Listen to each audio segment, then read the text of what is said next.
انصار رات میں نے یہ واقعہ پڑھا تھا مختصر، لیکن اب پھر پڑھتا ہوں۔ رسول اللہ صلی اللہ علیہ وسلم کے خادم خاص اور مشہور صحابی سیدنا حضرت انس بن مالک رضی اللہ عنہ کی پھوپھی ذات آئی تھی۔ یہ حارثہ بن سراقہ حضرت انس بن مالک کے پھوپھی ذات آئی تھے۔ غزوہ بدر میں حضور صلی اللہ علیہ وسلم کے ہمراہ تھے۔ سامان کی دیکھ بھال ان کے ذمے تھی۔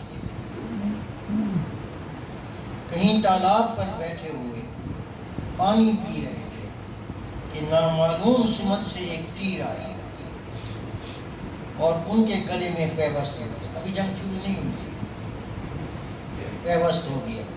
بالآخر وہ جان لیوا ثابت ہو۔ یوں حارثہ رضی اللہ تعالی عنہ جنگ ہونے سے بھی پہلے شہید ہو گئے۔ ان کی والدہ رسول اللہ صلی اللہ علیہ وسلم کی خدمت میں آئیں اور کہنے لگیں، حضور صلی اللہ علیہ وسلم یہ تو ارشاد فرمائیے کہ حادثہ کہاں پہنچ چکا ہے۔ حضور موجود تھے، رسول موجود تھے، وحی آسمانوں سے جاری تھی۔ تو حضور صلی اللہ علیہ وسلم انہوں نے پوچھا کہ حضور یہ تو ارشاد فرمائیے کہ حادثہ کہاں پہنچ چکا ہے، اگر وہ بہشت میں ہے تو میں صبر سے کام لے لوں گا، اگر اور کوئی بات ہے تو میں اس کا ماتم تو کروں گا، روؤں تو صحیح۔ حضور صلی اللہ علیہ وسلم نے ارشاد فرمایا، حارثہ کی ماں کیا ایک ہی بہشت ہے؟ کئی بہشتیں ہیں، اور تیرا بیٹا تو سب سے اوپر والی بہشت میں پہنچ چکا ہے۔ یہ کون کہہ رہے ہیں؟ اس سے بڑا معتبر خبر کسی کی ہو سکتی ہے؟ وَإِنَّ ابْنَكَ أَصَابَ الْفِرْدَوْسَ الْأَعْلَىٰ، بخاری شریف صفحہ 394 جلد رضی اللہ عنہ وارضاہ۔ کیا مطلب نکلا؟ اس کا مطلب یہ نکلا، دین کے کسی کام میں کوئی شخص ڈیوٹی پر ہو، دین کے کسی کام میں کوئی شخص ڈیوٹی پر ہو اور دشمن اسے ختم کرتے ہیں، تو وہ چاہے کام پورا کیا یا نہیں کیا، لیکن کیونکہ وہ ڈیوٹی پر تھا اور اسی میں مصروف تھا، وہ مستحق اجر کا ہو گیا۔ اور اجر بھی کیا حضور فرما رہے ہیں، وہ جنت اعلیٰ فی جنت میں داخل ہو گیا۔ تو اب یہ بشارت ہے کہ نہیں ہے؟ ہمارے لیے بھی سبق ہے کہ نہیں ہے کہ دین کے کام میں لگے رہو، اور اس وقت سب سے بڑا کام وہ ہر ایک نے کرنا ہے۔ ضروری نہیں ہم ہر کام حکومت کے ذمہ ڈال دیتے، نہیں، ہم نے حضور صلی اللہ علیہ وسلم نے فرمایا، الا کلکم راع وکلکم مسئول عن رعیتہ، تم میں سے ہر شخص راعی ہے، چرواہا ہے، کسی رعیت کو چرا رہا ہے، کسی ذمہ دار ہے۔ وَكُلُّكُمْ مَسْئُولٌ عَنْ رَعِيَّتِهِ، اور ہر شخص اپنی رعیت کے بارے میں اس کے سوال ہوگا، اور جس کے پاس کچھ بھی نہیں اس کے اپنے اعضاء اسی کی رعیت ہے، جو اس پاس کچھ نہیں، ایک ملازم ہے، وہ ملازم اس کی رعیت ہے، اس کے حقوق، اس کو حق پر رکھنے کا کام کرنا۔ تو ہر شخص جتنا خود کر سکتا ہے، اپنے بچوں کو ہم اپنے ہاتھوں سے سکول اور کالج میں بھیجتے ہیں، بڑی تنخواہیں ملتی ہیں، ان کا بڑا خرچ کرتے ہیں، ماں باپ سولی پر چڑھے ہوئے ہوتے ہیں جب بچہ سکول میں جاتا ہے اور پہنچانے کی ذمہ داری ہوتی ہے، لیکن یہ نہیں سوچتے، اگرچہ یہ یقین ہوتا ہے کہ وہاں جا کر ان کی دینی نقصان ہوگا۔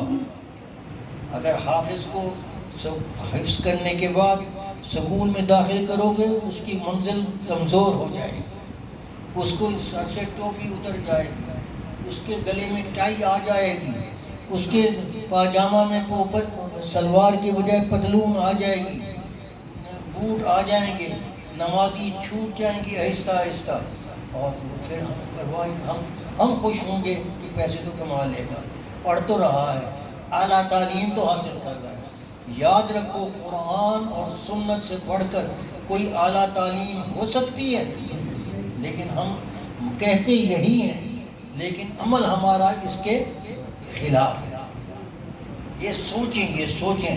ہاں میں منع نہیں کرتا، سکول اور کالج یا اردو پڑھانا یا انگریزی پڑھانا بات کی چیز ہے، لیکن ان کو قربان دین کے لیے کیا جا سکتا ہے، اور قرآن کی تعلیم کو دنیا کی تعلیم کے لیے قربان نہ کریں۔ خدا را ہم اس نور نبوت کو ضائع کر رہے ہیں، اور ہم مسئول ہوں گے قیامت کے دن۔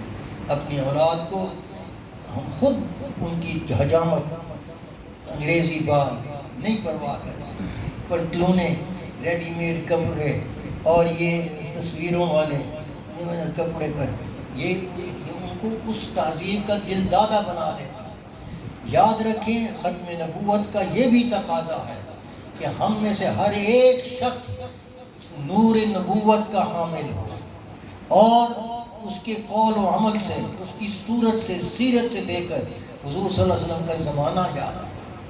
خدا کرے کہ ہم میں یہ شوق آ جائے، وگرنہ ہماری مثال اس گداگر کی ہے جو سر پر روٹیوں کی چنگیر بھری ہوئی ہے، اس کی برتن بڑا ہوا ہے، گھر میں بہترین پراٹھے ہیں، سب کچھ ہے، لیکن ٹکڑا مانگنے کے لیے در در کو ٹھکا کرتا ہے۔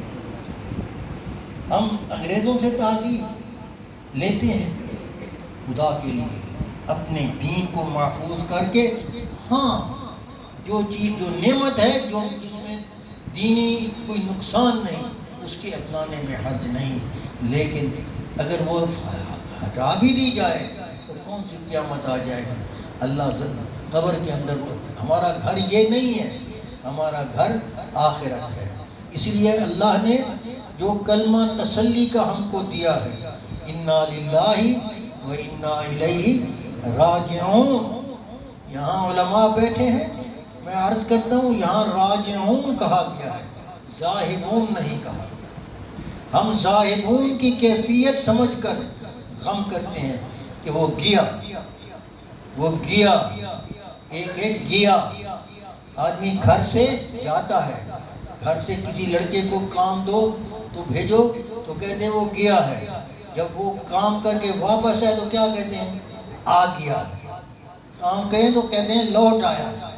تو اللہ یہ کہہ رہے ہیں کہ تم تسلی کرو، تم ضائع نہیں ہوئے، تم جب واپس اپنے گھر کو گئے، جس گھر کی تمنا میں تم یہاں آئے تھے وہ گھر اب تمہارے لیے انتظار کر رہا ہے۔ یہ تو خوشی کی بات ہے۔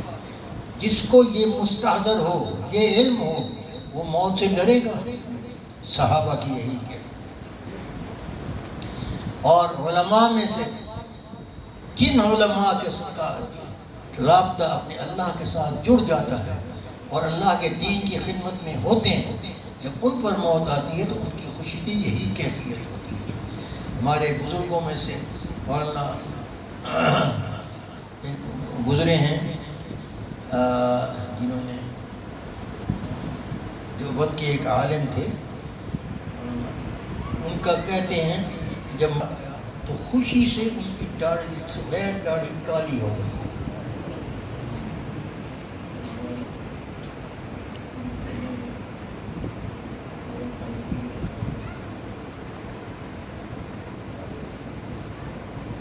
مناظر اعظم گیلانی، مولانا مناظر اعظم گیلانی رحمۃ اللہ تعالیٰ علیہ کے حالات میں لکھا ہے کہ جب وقت ان کو نزع کا عالم ہوا تو ان کی داڑھی سفید تھی، وہ کالی، اس میں ایک سیاہی آ گئی، خوشی سے چہرے پر مسکراہٹ تھی، اللہ کے پاس گئے۔